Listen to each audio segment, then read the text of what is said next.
युधिष्ठिर के इन 7 निर्णयों ने रचा था इतिहास।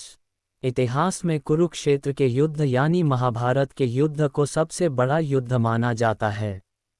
इस युद्ध में कौरव और पांडवों की सेना ने भाग लिया था। पांडव 5 भाई थे और सबसे बड़े युधिष्ठिर थे। आज हम युधिष्ठिर के उन 5 महत्वपूर्ण निर्णयों के बारे में बताएंगे जिनसे महाभारत युद्ध के परिणाम पर अत्यधिक असर पड़ा। आइए जानते हैं।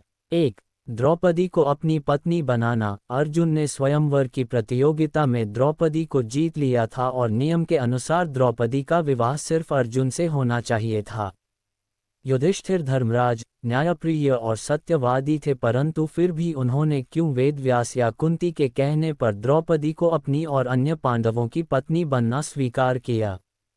युधिष्ठिर का ये निर्णय भी महत्वपूर्ण था। 2. जुआ खेलना। भीष्म की अनुमति के बाद जुआ खेल का आयोजन हुआ था। इस आयोजन के लिए पांडवों पर कोई दबाव नहीं था, लेकिन युधिष्ठिर ने जुआ खेलने का निर्णय लिया और वे इंद्रप्रस्थ सहित सब कुछ हार गए। 3. द्रौपदी को दांव पर लगाना। युधिष्ठिर ने द्रौपदी को दांव पर लगाकर दूसरी सबसे बड़ी भूल की थी, जिसके कारण महाभारत का युद्ध होना और भी पुख्ता हो गया। युधिष्ठिर ने अपने भाइयों और पत्नी तक को जुए में दांव पर लगाकर अनजाने ही युद्ध और विनाश के बीज बोए थे। 4. युधिष्ठिर का छल में साथ देना। पांडवों की हार को देखकर श्री कृष्ण ने युधिष्ठिर से छल का सहारा लेने को कहा। इस योजना के तहत युद्ध में यह बात फैला दी गई कि अश्वत्थामा मारा गया, लेकिन युधिष्ठिर झूठ बोलने को तैयार नहीं थे। तब अवंतिराज के अश्वत्थामा नामक हाथी का भीम द्वारा वध कर दिया गया। इसके बाद युद्ध में ये बात फैला दी गई कि अश्वत्थामा मारा गया।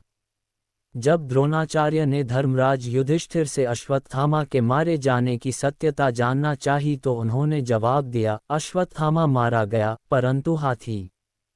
श्री कृष्ण ने उसी समय शंखनाद किया, जिसके शोर के चलते द्रोणाचार्य आखिरी शब्द परंतु हाथी नहीं सुन पाए और उन्होंने समझा कि उनका पुत्र मारा गया।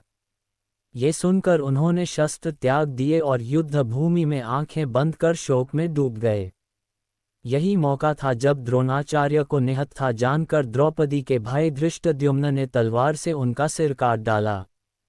5. युयुत्सु को अपने पक्ष में करना। युयुत्सु कौरवों की ओर से युद्ध लड़ने कुरुक्षेत्र गए थे। वे कौरवों के भाई थे, लेकिन उन्होंने चीरहरण के समय कौरवों का विरोध कर पांडवों का साथ दिया था।